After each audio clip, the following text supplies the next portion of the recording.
Live from WRAL News Headquarters in Raleigh, your number one source for local news. WRAL News, coverage you can count on. Two things you need to know this morning. It's a lot colder this morning than it was this time yesterday. I'll show you what it will actually feel like with the wind chill.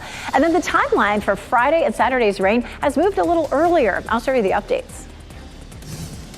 And we are following breaking news out of Orlando, Florida this morning. Multiple people have been shot. One person is dead. We'll have what we know about the investigation in the Live Center.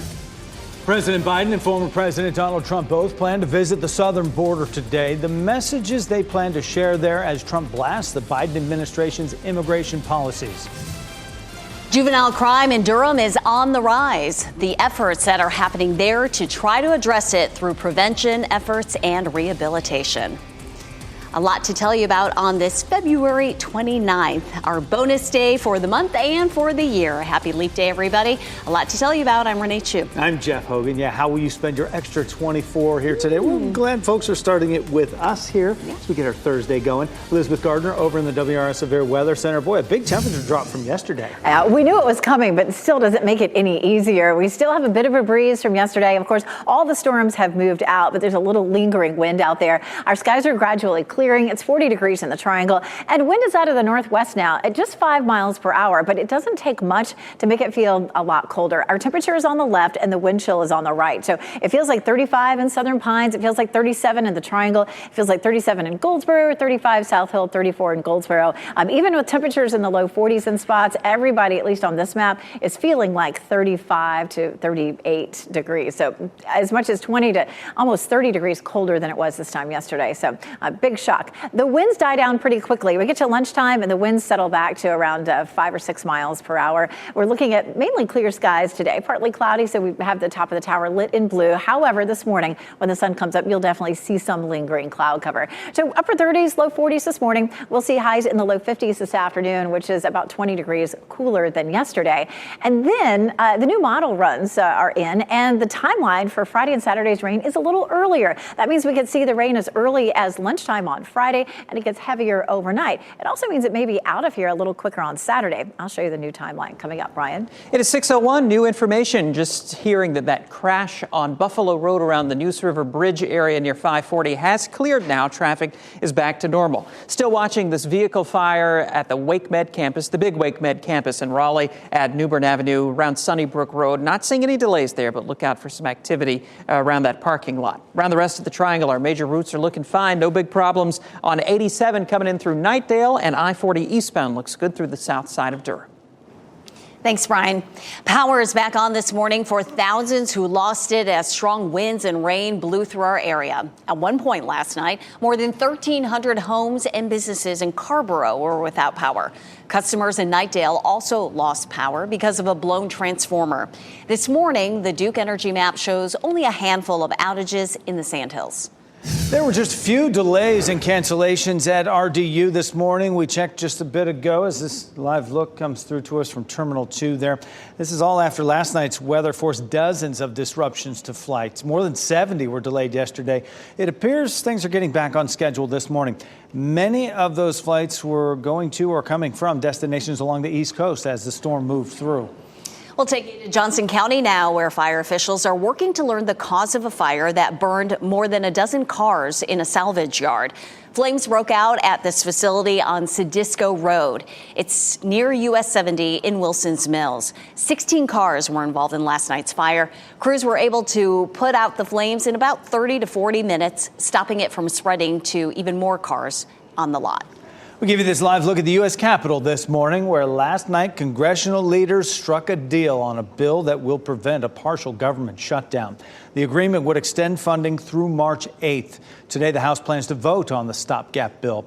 The measure includes funding several agencies, including agriculture, Veterans Affairs, and housing. If the House passes the bill today, it will then go to the Senate for a vote and then on to President Biden's desk. A North Carolina death row inmate appealing his conviction will be back in court for a fourth day. 37-year-old Hassan Bakote's defense team is arguing racial bias was a factor in jury selection for his trial in 2009 and ultimately influenced his sentence. Yesterday, a UNC statistics professor testified about his review of data related to the racial makeup of juries compared to sentences. This hearing is expected to last another 2 weeks. The outcome could have implications for more than 100 people on death row in North Carolina. You can watch the hearing live on WRAL.com. Juvenile crime in Durham is on the rise, and efforts are happening to try to reverse that trend. Funding is available for programs in the county that are working to address the problem. WRAL's Kelsey Coffey is outside the Durham Police Department this morning. Police data, there are numbers that show there's a big uptick in youth crime this year. Kelsey.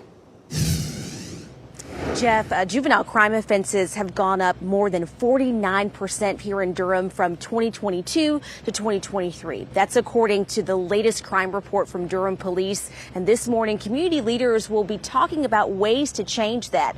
That same report shows that larceny was the most common juvenile crime. There were a total of 76 juvenile larceny offenses last year. That's up from 55 the year before. Durham County's Juvenile Crime Prevention Council is meeting today. They're discussing funding options for programs to help delinquent or at-risk youth. They already have $71,000 from the state. This morning, the group will meet to discuss options to best allocate those funds, and the programs that they will choose to fund should go into effect July 1st. Kelsey Coffey, WRAL News, live in Durham. And we are following some breaking news out of Orlando, Florida this morning. Multiple people have been shot. One person is dead after a shooting there in a neighborhood about 10 minutes from downtown. This is a live report happening right now from our sister station West down in Orlando talking about this. But here's what we know. Around 11 o'clock last night, officers responded to a shots fired call. When they got there, that's when they found multiple victims. One person was dead. They say the injured were taken to the hospital. Reporters spoke to some in the neighborhood. One woman said that her son went outside to see what was happening, and he was shot. Now, they have not released any information on the suspects, how many suspects there are, or their conditions. We do not know if anybody is in custody right now as well. This is a breaking news story. We'll stay on top of this and bring you the latest from the Live Center. Michelle, thanks. Today, both President Biden and former President Trump are scheduled to visit the southern border in Texas. Trump will spend time in Eagle Pass, along where the legal fight has ignited over the state installing barbed wire along the riverbank. President Biden is scheduled to make an appearance about 300 miles away in Brownsville, Texas. Trump's campaign says Biden's plan to visit the border is a sign that the president is on the defense over immigration, and the issue is a problem for his re-election effort. A lot of students at St. Augustine's University are considering transferring because the school lost its accreditation. One student told WRAL anyone who isn't currently a senior is seriously looking into transferring. Degrees from an unaccredited university do not hold the same weight as one from an accredited school. Also, students will not be able to get the federal financial aid to continue to attend St. Aug. Other colleges often welcome students affected by accreditation loss. Wake Tech has already seen interest from current St. Aug students. I don't think transferring is going to be difficult for them. It's just going to be that whole college search process again, and that's stressful. Students can also choose to stick around and hope St. Aug will turn things around and regain accreditation before their graduation date. The university plans to file a lawsuit that will allow it to maintain its accreditation while the case plays out in court.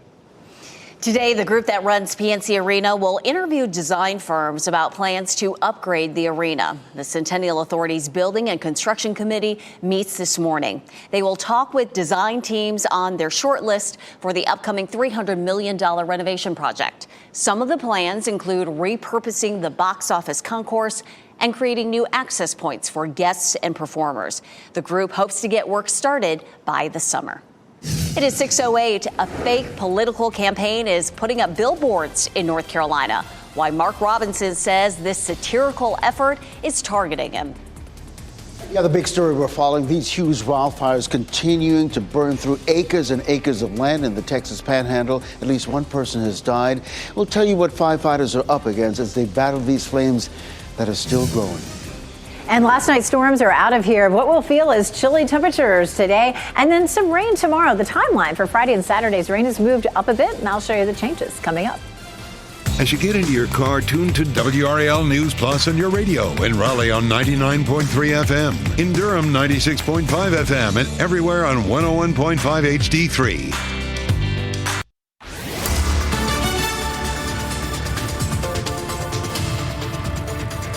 6:11. It is a chilly morning out there. Yesterday it was almost shorts and t-shirts weather for the kids heading out the door and through the afternoon. But of course, then we had the rain come through during the evening. But we're looking at temperatures this morning anywhere from the mid 30s to low 40s with the wind chill out there. And a chilly afternoon too. We'll see partly cloudy skies, a high of only 53. That's going to be about 20 degrees cooler than yesterday. So back to feeling like February. So the kids will be happy to have some warmer clothes. Now we have a new update on the computer models for tomorrow. That's when we'll see our next best chance of rain. The timeline has moved up a bit, so we'll see dry conditions today, but by lunchtime tomorrow we could start to see some of the showers. They'll pick up during the evening and overnight, but may move out a little quicker on Saturday. I'll show you coming up. Brian?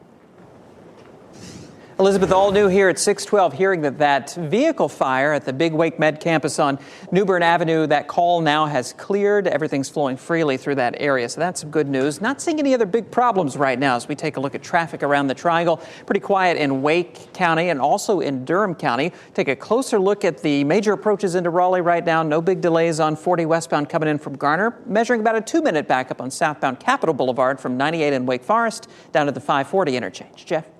Former President Donald Trump is vowing to carry out the largest domestic deportation operation in American history if he wins the November election. His comments come as Republicans point to the death of 22-year-old nursing student Laken Riley as they push for tougher immigration policies. Riley was found dead near a lake on the University of Georgia's campus last week. 26-year-old Jose Ibarra has been charged with murder in her death. Ibarra is an undocumented immigrant from Venezuela. He was arrested in 2022 after entering the U.S. illegally, but was then paroled and released. In a video posted to Truth Social, Trump blamed President Joe Biden's policies for Riley's death. This monster should never have been allowed in our country. He was released at Crooked Joe's orders and set loose into our country. Immigration enforcement says Ibarra was also arrested last September in New York and charged with injuring a child. And happening right now in the WRAL Live Center, Russian President Vladimir Putin is delivering an annual address in Moscow, where you are looking live right now. It's on domestic policy and foreign affairs. I've been listening in, and a couple of points that he's making. He's talking a lot about advancing in Ukraine. He describes the 2-year invasion of Ukraine as war, said there would be tragic consequences if Western troops were to go into Ukraine. He also said they have weapons that can hit your territory, but said it's total nonsense that Russia would strike Europe. He also accused the West of trying to drag Russia into an arms race, saying they also need to strengthen defense as NATO expands. The presidential election there in Russia is in 2 weeks. The wildfires in Texas continue to grow, leaving behind acres and acres of destruction in the Texas Panhandle. So far, 1 person has died, and the wildfires have burned through more than 1 million acres. So rare to have this during the winter. WRAL's Ken Smith is here now with a look at the devastation and how people are coping with this. Ken. Renee, this is what many families are waking up to this morning. Large areas of land on fire, the smell of smoke in the air, and just unbelievable devastation everywhere you look this morning. The biggest wildfire is the Smokehouse Creek fire, which is just 3% contained. And the Texas A&M Forest Service reports at least 23 separate wildfires are burning all across the Texas Panhandle. Family members identified an 83-year-old grandmother from Hutchinson County who was found dead in her home. The wildfires have destroyed homes, businesses, burned vast ranch lands, killed livestock, and forced countless evacuations. Some residents had just minutes to prepare to get out of their house. We took, some few changes of clothes, our pets, important papers and that type of thing. Well, several school districts remain closed because of the wildfires. Texas also raised its fire preparedness level, opening the door for resources to come from other regions and states. And also dry conditions and high winds remain in the forecast, which makes this battle even more difficult for firefighters. Jeff? This morning, new billboards are going up to promote a fake political campaign. Mark Rottenson, a parody here of Lieutenant Governor Mark Robinson, the front runner for the Republican gubernatorial nomination. This satirical campaign mocks Robinson's long history of controversial statements about women, Jews, and LGBTQ people. Robinson's campaign tells WRAL it targets Robinson because of his Christian faith. A Democratic activist from Raleigh is funding the parody campaign. Conservative groups have also been spending big to influence Democratic primary elections. For more on these efforts, you can visit the NC Capital section of WRAL.com. Coming up on Today, a leap year birthday party. People who are celebrating their birthday for the first time in 4 years will be in Studio 1A. I am forever young. The fact that we're twins, it's even more unique to us. I was born on leap year. My grandson was born on leap year, and that made this day so darn special. And happy birthday to all those born on February 29th. That's coming up at 7 on Today, right here on WRAL. Just ahead in what's trending, we'll take a look at the memes making the rounds on this leap day. If you plan to head to Wrightsville Beach anytime soon, you'll have to start paying. Parking season begins tomorrow. Those parking rates and hours vary, so you'll want to double check the cost. There's a quick cheat to get 2 hours free. You have to register your car into the parking system either at a pay-by-plate kiosk or text 2 to park. You can find details on the town's website for that. Not a beach day, really, around North Carolina. Elizabeth Gardner in the WRAL Severe Weather Center. We are getting one last kick of February here on this extra day. That's right. Yeah, extra day. It would have been nice to have some of those temperatures yesterday without the storms. We're still dealing with some cloud cover this morning. You can see gray skies there in Goldsboro. We're fairly cloudy around Apex and Chapel Hill. Chapel Hill, courtesy of Top of the Hill Restaurant, and of course our newsroom there in Fayetteville. But we'll see some sunshine as we get through the afternoon. As I mentioned, all the rain is out of here, but it was coming down heavy yesterday in some places, at least for a little while. I know in Raleigh it was raining sideways for a little bit, but it looks like for the most part we saw a quarter to a half an inch. In a lot of places there were spots where we only had a trace, but it was an average of about a quarter to about half an inch of rain across our area. Our next chance comes tomorrow. It looks dry in the morning, and our temperatures will be cold again, like this morning. We'll be in the mid to upper 30s, and then we'll start some light rain around the middle of the day. Lots of cloud cover for tomorrow. The showers will continue to build through the afternoon, and that rain will be heavier overnight and into Saturday morning. So you'll need the umbrella through the afternoon and evening. We're going to see a low pressure system developing, helping to push some of this rain into our area. You can still see a good bit of cloud cover here, but as our front continues to push offshore, we should begin to clear a little bit more. But again, we'll see that developing system for tomorrow. So let's jump on in. We'll start Friday at 11 o'clock, and even at that point, we're seeing some light showers down to the south. By lunchtime, early afternoon, we're seeing that rain spread across the viewing area. Pretty much everybody's seeing rain by 4 or 5 o'clock in the afternoon as that spreads from southwest to northeast. Here's 8 p.m. on Friday. We'll see waves of rain coming through, maybe heavy at times. Look at how heavy it gets there early Saturday morning. But on this version of Futurecast, this is an early look at our high resolution models that just go out to about 2 o'clock Saturday afternoon. You can see by mid-morning that's out of here, and we may actually begin to see some clearing by early to mid-afternoon. Checking out Futurecast in terms of how much rain we may see Friday into Saturday, most likely we'll end up with about half an inch to an inch. That rain Friday night into early Saturday morning may be fairly heavy. Friday 50%, 40% chance Saturday. We look dry on Sunday and Monday, but we may have some clouds lingering. Our last pollen count was medium for trees, but the rain that we saw yesterday is likely to help that drop. We'll probably see those levels dropping a little bit for Friday and Saturday. We haven't gotten into that yellow pine pollen yet, but boy, we get into March, and it will likely happen this month, probably sooner than later. So once we get past midday Saturday, we'll see variably cloudy skies, be mild, 65, 68 on Sunday, and some warm temperatures Monday and Tuesday in the low 70s, Brian. It is 6:20 right now, Elizabeth. Getting reports of a minor crash on the ramp from 87 southbound onto 440 westbound. I'm not seeing any delays out there, but just a heads up, you could see some police activity around that area. Around the rest of the triangle, it's nice and quiet in Durham, 85 and 885, all looking good. We'll head over to the east side of Raleigh, checking on 440 and New Bern Avenue. The westbound traffic heading away from us there toward Brentwood and Capitol. Getting busier, but still no delays as you head westbound on 440 from 87 all the way to Wade Avenue. A reminder, as you head out later this morning, you can listen to us on the radio on the way to work or school with breaking news, weather, and traffic updates. 99.3 FM in Raleigh and 96.5 FM in Durham. Duke star Kyle Filipowski is back on the court days after he says he was hurt as Wake Forest fans stormed the court. How he performed in his return to action for the Blue Devils. Another state is removing former President Trump from its ballot. The new ruling in Illinois that comes as the Supreme Court is weighing the issue. This What's Trending report, sponsored by Rug & Home.